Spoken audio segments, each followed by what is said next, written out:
Hub and spokes network has been developed based on operation consolidation. Airline companies have found out that concentrating the resources in one place can give a considerable saving effect due to removing non-essential department staff. Using a hub, all the airports can be connected to each other with a minimum of 4 flights, while the point-to-point service would require 10 flights. The difference in the number of required flights is a cost saving as the airline can provide service to all the cities with less resources. The number of flights required in a hub-and-spoke network can be calculated by using the following formula, where n is the number of airports. The second formula is used to calculate the number of flights required in a point-to-point system. This reduction in flights is the major reason why the hub-and-spoke network has been adopted by almost all carriers. The following video is an example of hub-and-spokes network that has been adopted by FedEx. The video begins at 8:30 p.m. on a weeknight. The operation begins with flights coming in and out of the night source operations around the United States. You will also notice that the majority of the flights are coming into Memphis. This is because Memphis has universal connectivity to all markets inside and outside of the United States. East Coast flights are first to arrive into night source operation, closely followed by West Coast flights. It is now about 1 a.m. and sorts around the United States are in full swing.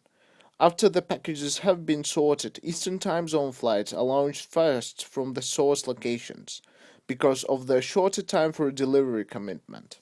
Launch begins at about 2:30 a.m. You will also notice departures from New York and Auckland, which support regional operations between larger markets with sufficient volume levels available. It is now about 7:30 in the morning in the FedEx system, after the planes land at their destinations and are offloaded from morning deliveries and then reloaded with deferred and USPS volume that is to be sorted on a day source. It is now about New Memphis time and the sorts are again in a full swing around the United States. The long-haul international departures from the night source in Memphis, Indiana, New York are just arriving into Paris, London, São Paulo.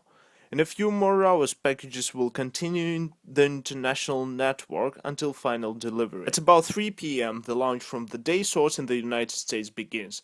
The aircraft of the day source now offloaded of their day products and uploaded with overnight products, and the night cycle come back to life. As well as the system has its benefits, it also has its drawbacks, which has to be discussed in details.